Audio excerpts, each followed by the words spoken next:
My name is Terry King. I'm a devout believer in Jesus Christ.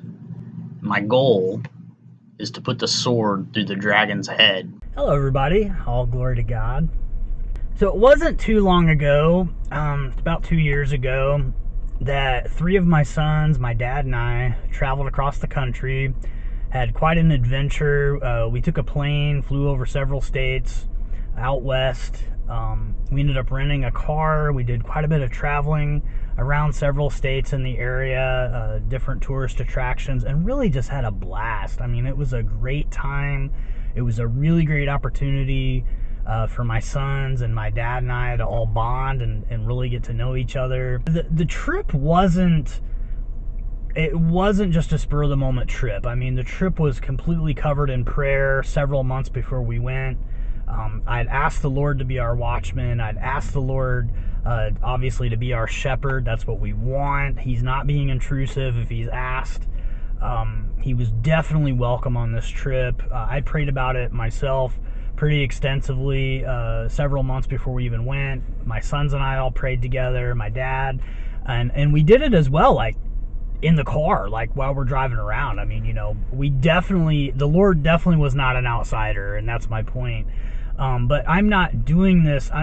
My reasoning for sharing this isn't to brag about what I've done.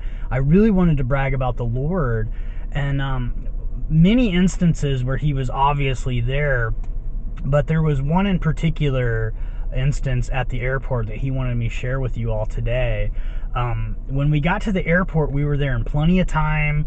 I'm an old school kind of guy. I like to have a physical ticket. I realize many things can be done on your phone and from your phone, but I also know how Wi-Fi gets tied up, especially at an international airport.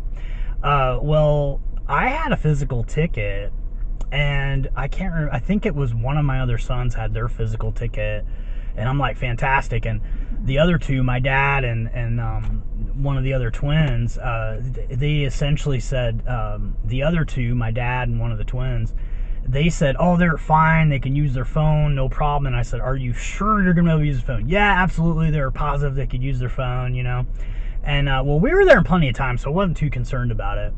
And so we get up there to the security checkpoint, and they have what's called a clear lane or a clear pass. It's a TSA pre-check, and essentially you pay a fee and you can just go boom right to the front of the line. There's nobody in the line. Like, you're literally the only people in the line when you go through there, and everybody else is like way down. And at the time I had no idea it was going to take that long. I'd been to airports before.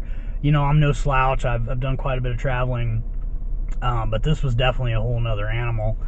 On the way back, there was a young lady and a man standing at the gate to this clear line, and I was happy to go to the end of the other line, and she got my attention. She said, sir, are you a clear pass member? And I said, no, I'm not, unfortunately. And she was like, oh, she said, well, do you have a family emergency? And I said, no, I don't, I'm good. We don't have any type of emergency. She said, you're running really late. And I said, I'm really not running late. Like, we're good. And she said, sir, listen. And she actually grabbed me by the arm and she said, get in the line. And I was like, seriously? And she said, get in the line. I said, okay. And so we all got in the line. Myself, my three of my sons, my dad, and we went all the way up to the front of the line, because you just literally, there's nobody there. You just walk to the front of the line. I scanned mine, I was good. My other son scanned his, he was good. And then my dad and my other son, they get up there and they're trying to use their phone, and it wouldn't accept their phone. And anyway, long story short, we walked back out and the woman was gone. I mean, it was only 100 feet at best, that line, and she disappeared. The guy disappeared. There was nobody there anymore. So anyway, they ended up having to go all the way back to the other side of the airport to get a printed ticket, so they could get through this TSA checkpoint. And it took them a really long. I mean, this is an international airport. It's a pretty big establishment. And by the time they got back, we had like maybe 20 minutes before our boarding, and we were there several hours early. And I look at the other line, and the other line is, I mean, it's jam-packed. It'd been jam-packed the whole time. And at this point, there's two different people guarding that gate to the clear lane. And I went to walk back through, and he said, "Sir, we need to see your pass." I said, "Well, I'm not a member." And he said, "Well, you got to go to the back of the other line over there." And I told him, I said, "Listen," I said, "a young lady was here earlier. She's in charge of this line. She insisted I go through this line, and she told me that if I had a family emergency or I was running desperately late, that I could go through this line." And he was like there was just a really long pause. And I said, "Sir, get out of the way." And he actually stepped out of the way and said, "Okay."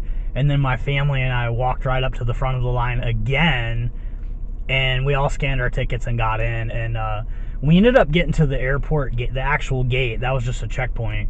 But we ended up getting to the actual gate, the boarding gate. It was only like maybe 5 minutes before it was time to board. I mean, there was no way possible we would have been able to go through that entire line. I mean, we would have been easy 2 hours late. Easy. We would have had to rent hotels another night. Our airline tickets wouldn't have been any good. We'd have had to buy new tickets.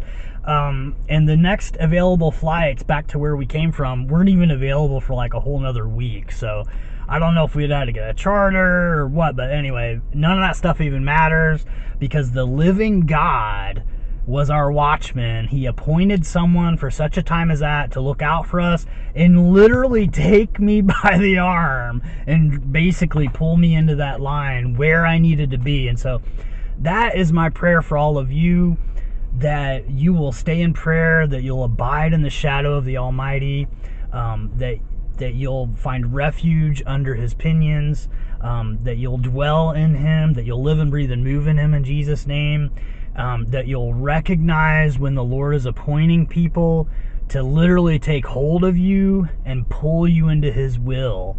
And so, yeah, definitely stay in prayer, guys. I hope this uplifts you. I hope this builds you up. But what was interesting is when we got there to that gate the first time, the young lady literally took me by the arm and tried to drag me in there.